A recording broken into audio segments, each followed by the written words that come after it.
appreciate. So, 18 years old, how much were you making? Well, at 18 with the bookmaking business at this time, I was just getting into my own to have my own operation. I never really liked to do sheets with other people, but I was writing work for about $4,000 a month. That was just writing work. Okay, not bad. Yeah, doing in shifts, Saturdays and Sundays. Well, at this point, I'm already seasoned. I got 4 years experience, so I can run the whole wire room by myself at this point. So you don't need to have 2-3 guys there during the week. On a Saturday or a Sunday, when you're doing college, you need 3 or 4 guys. It's just too much. Yeah. But running, during the week, if it's baseball season or basketball, the 7:10 game, the 8:05, and then the West Coast games at 10:10. You could easy, to run in and write the work like that. Make sure the tapes are running. So by then, with the bookmaking operation, I'm making about 4,000. Shylocking 300-400 here, 1,000 here. Maybe I was making about 400 or 500 a week with the Shylock business. Yeah. And then I was still dabbling at this point heavily into like mids at this point, meaning not the high end marijuana, but the mids. Yeah. Going like the middle. It's not the dirt. It's not the high end. And I'm doing, they used to come in compressed 30-pound packages. So 30 pounds here, 20 pounds here. I'm dabbling with that. And, on a good month at that 18, 20,000, 25,000, it matters. And, it matters how much work I can get, meaning, drugs. And there's always clientele for that. So it didn't matter where I needed to bring it. It all mattered. Can I get enough? Wow. So you're making like 300 grand a year cash at 18. Yeah. And I had a union job making 100,000 a year at 18. I was working for Local 79, labor. Was that hooked up for your mob friends? No, that was all me through, actually it was an Irish friend of mine that got me in. And then I did all the work from there. Foremen were into drugs and wind up getting my shop steward card.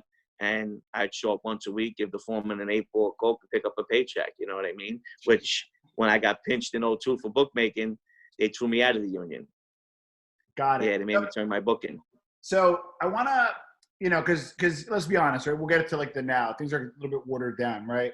But the 80s into the 90s, I had John A. Light on multiple times, and he kind of pictured as this shit was tight until the early 90s. So to be a Gambino soldier, a made guy in the 80s, tell me, I know you weren't, but you hung out with those guys. I mean, that was still the real deal. Walk us through what went along with that. Why was that such a big deal back then? I think it was pretty much a big deal to the turn of the century. So it was huge. Like I said, when my guy got straightened out in 1989, it was like the whole neighborhood got straightened out. Like that was our guy now.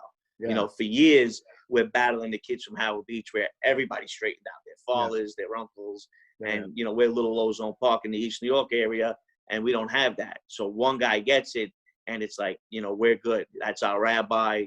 Any beefs, we could go to him. He's going to help us.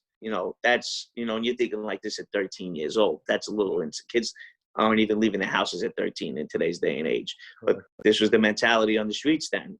So, like, it was like a big deal, even the people in the neighborhood, the older women, the men, happy. Now we got somebody we can go to if there's trouble, if there's guys causing trouble on the avenue or guys are selling drugs in front of your house, or you can go to the club, you can see Ronnie, make sure to get straightened out, no drugs in the neighborhood, things like that. So it was a really big deal. Like, and if you met a made guy and you knew he was a made guy, the highest respect that you have for that person, and you can see the difference from then till now. And I still had a lot of respect for those guys that I knew were straightened out back then in today's life, in the life today, because I knew what they were then. You know what I mean? Just because new guys came in and watered it down, it shouldn't have taken away from the guys that actually earned it back then. And now, by no means necessary am I glorifying this life. I have children. I have people that I talk to and try to mentor and help out now since I've been involved in all of this. I don't want nobody to get involved in the life. I mean, back then, all I'm trying to say is the difference that it was why you would get involved then